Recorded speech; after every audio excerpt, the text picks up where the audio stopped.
Hello, nice to see you all once again. This is Joseph from the Department of Business Administration, and this particular recording is about an introduction to image processing software. So, by watching this video, you will understand some basic concepts about image processing software, and also I will demonstrate some kind of simple editing on some kind of images and designs. So basically, we will cover these basic concepts in this recording.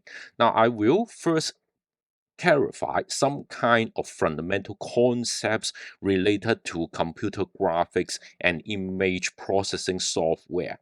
And then I will do some kind of demonstration using Photoshop and Illustrator. And then finally, as you may know, Photoshop and Illustrator nowadays, in order to use it, you need to subscribe the software. Is there any alternatives that you can find on the internet? So this is something that we will talk about at the end of this recording. Now, this is the file that I have provided together with this recording, and this file is divided into a number of parts.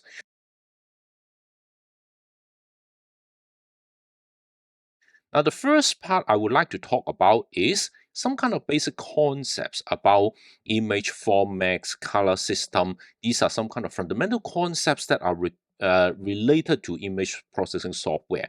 These are the starting point for you to learn something related to computer graphics.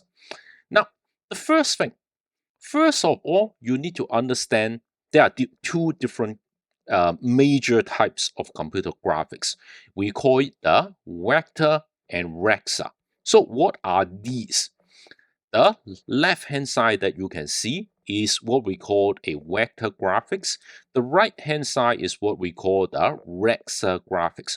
So basically, in order to understand that difference, you can look at the table that I have provided here.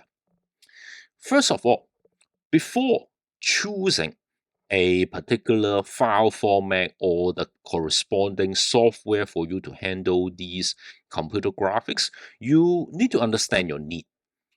Different purpose of the computer graphics or the use of the computer graphics will determine which type of computer graphics that you need to create and also which computer software that you need to work on.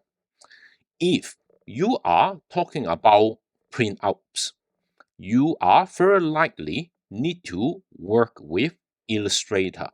The AI file produced by Illustrator is what we call a vector graphics. Now, vector graphics is basically using lines, equations, and curves to render the particular graphic. So basically, it means that in theory, that particular image, logos, and the particular design that you have worked on in Illustrator, in theory, it could be enlarged without a limit size, okay, without a size limitation. Wow. On the right hand side, you can see this is a what we call a Rexa graphics. Now you can see we have some kind of zigzag shape at the surrounding of this circle. We call this particular gradient dots anti-alias. So on the left hand side, you can see when we talk about vector graphics, because it is being calculated real time when you need it, it will be able to produce a very smooth corners and edges. While related to Rexa graphics, the graphic itself is generated through dots of these squares in order to generate the graphic that you can see. So you can see when we talk about Rexa graphics, if you try to enlarge a photo, you need to pay special attention to a concept called pixel per inch. So how many dots you have in a particular inch of measurement.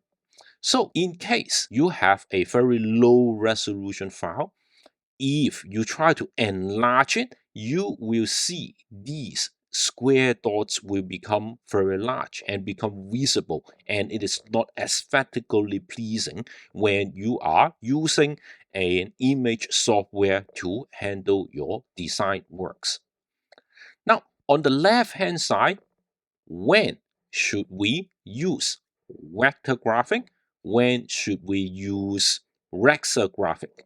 So basically, a simple rule is that in case you are working on some kind of printer publications or a logo for a particular company or an organization, or you are designing some kind of poster that is intended to be printed out, for this type of situation, very likely you will select the vector graphic and also use the software to handle vector graphic.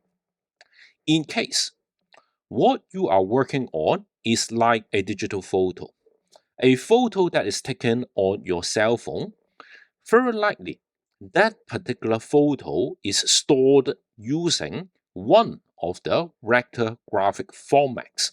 So when you think about, if you are talking about digital photos taken from a digital camera or taken from your particular mobile phone, or basically if you want to have some kind of printout that is very small in size, or some kind of graphics that basically you intended to be used on some kind of website or only displayed on the screen. For those type of situation, you could select the Raster graphic. Now, usually when we talk about comparing the file size between these two, if we talk about vector graphic, usually the file size is a little bit smaller compared to the same, let's say, for the same size of the printout.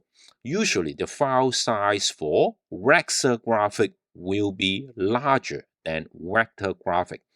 And because of this reason, there are some kind of file compression technique that we could use. Let's say, for example, for Raster graphic, one type of file is called a JPEG and it is compressed. And very likely, when you take a photo using a digital camera or a cell phone, it will be stored in a JPEG format. Now, those type of compression will actually introduce some kind of um,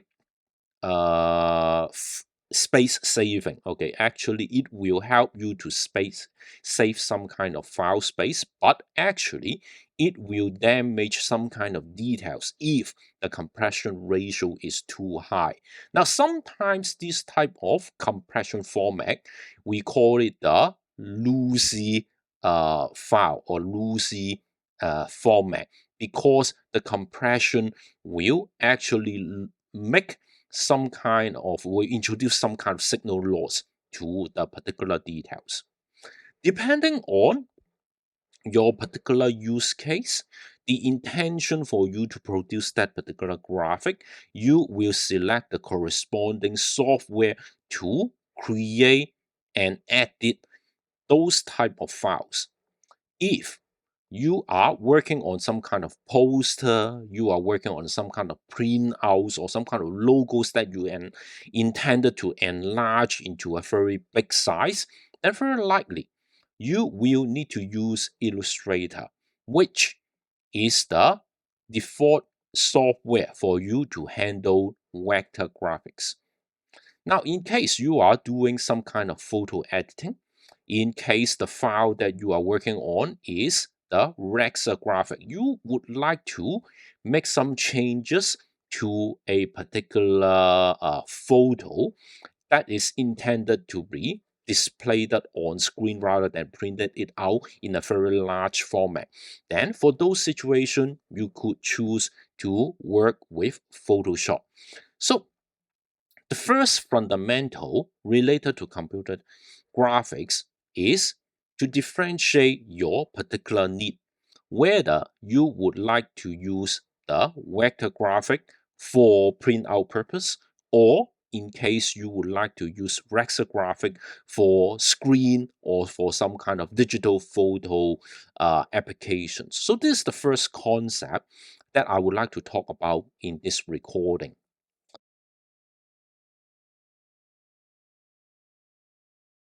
Now, another important fundamental for computer graphic is the color.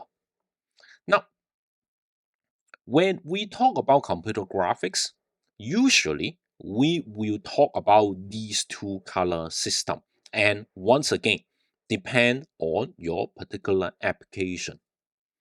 On the left hand side I have here is what we call the CMYK color system. On the right hand side, we have what we call the RGB color system. So what is the difference here?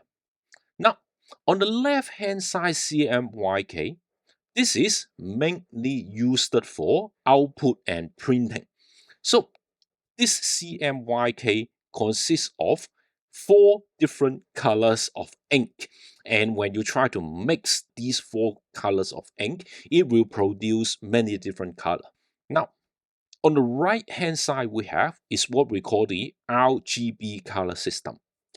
Mainly, it is being used for screen and display purpose. So rather than using some kind of ink to be printed on a piece of paper, you have 3 different colors of light that is shining to a particular location. And by adjusting the level, the brightness of these 3 different color, you could produce many different color. And that is also why when you have modern computers, modern display card that comes with some kind of RGB light, you can see with the combination of red, green, and blue, in theory, it could produce a pure white color. So you can see the combination of a red light with a green light will produce the yellow light. When you have the green light and the blue light, it will produce a light blue color. And when you have a blue light and a red light, it will produce a purplish color. So this is the main difference between these two color systems. The left hand side mainly for printing, because it is an indication of how many percentage of different colors of ink being mixed together to produce a color. On the right hand side is how many light from these 3 colors are being combined to give you a particular color.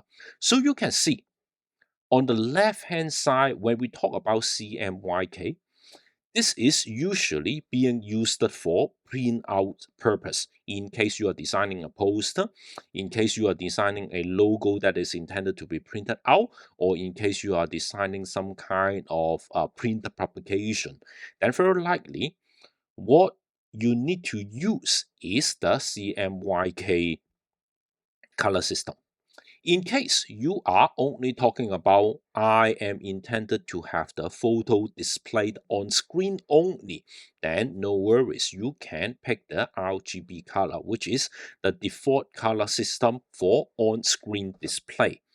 Of course, these 2 different color system can be converted into one another using the particular software that you use, or as an alternative, you can also buy a Pantone, which basically any designer should have something like this.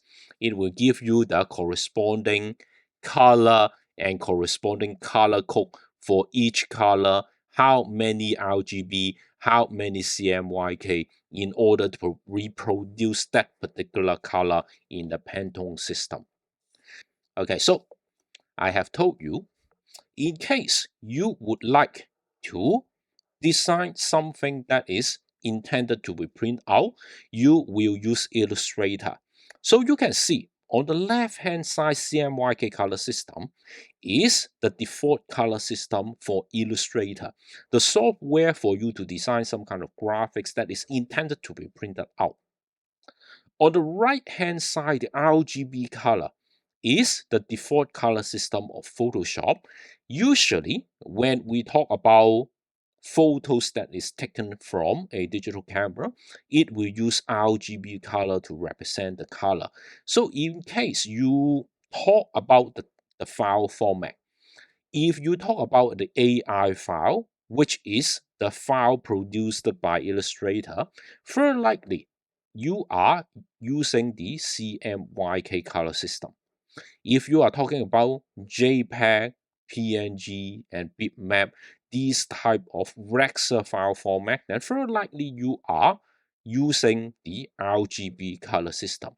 Now you need to make sure that you have the correct color system, or else when we talk about designing a poster using Illustrator, if you are not using the correct color system, you will find when you go to the color printer and when you send the file to the printing company to print it out for you, the color will have some kind of slight difference when compared with the one that you can see on screen.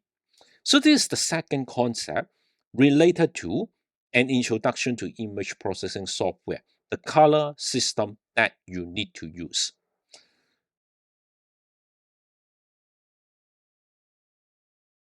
Finally, before we move on to talk about some kind of demonstration using Photoshop and Illustrator, another important concept for computer graphics is that computer graphics are very likely two-dimensional when you talk about using Illustrator and Photoshop. And accordingly, the units dimension and the resolution is very important for this use case. Say, for example, if I am designing something on Illustrator, then very likely what you want is to print out something after you have completed the design. So you can simply take out a ruler, and accordingly, when you use Illustrator, the unit of measurement is usually some kind of physical unit that you could access. Say, for example, you can have millimeter, you can have centimeter, you can have inches. If we talk about Raster graphic, some kind of images or logos or photos that are intended for screen and display, we usually will use pixel as measurement, just like how many dots on this particular graphics. So on each square, what should it be the corresponding RGB color? So you can understand it this way. And to give you a more specific example, when you try to design some kind of printed publication on a piece of A4 paper, the dimension will be 297 in length and 210 millimeter in width. If you talk about I am designing something, maybe a computer graphic, a wallpaper for a computer screen, in this case, for a display of full high definition graphics, we usually will call it the 1080p display, or to be more specific, the dimension is 1920 pixels for the x-axis and 1080 pixels for the y-axis. So this is the way we understand the corresponding units and dimension for computer graphics. Now, because vector graphics are being in theory, vector graphics can be enlarged with a unlimited limitation. So basically, The size you could resize according to your printing need. But in case you are working on some kind of Rexer graphics, the corresponding resolution is already fixed when you take the particular picture. So in case you try to enlarge a particular photo into very large size, then you will be able to see individual dots that may not be aesthetically pleasing for your particular use case. So you can see these are some kind of very important basic concepts related to image processing software from the particular use case that you would like to use the computer image processing software, whether you are working on some kind of print out poster or some kind of logos, or when you are talking about I would like to do some kind of Photoshop, I would like to do some kind of image editing to a particular photo that I have taken from a digital camera. Then for those situations, you are talking about the Rexer graphic, the corresponding color system that you need to pick. Print out, use CMYK. On screen or some kind of photos, use RGB. And finally, pay special attention to the unit of measure. When you talk about some kind of print out, then very likely you are working on millimeter, centimeter, or inches. When you are talking about a photo for on-screen display or to be viewed on your particular smartphone, we talk about pixels.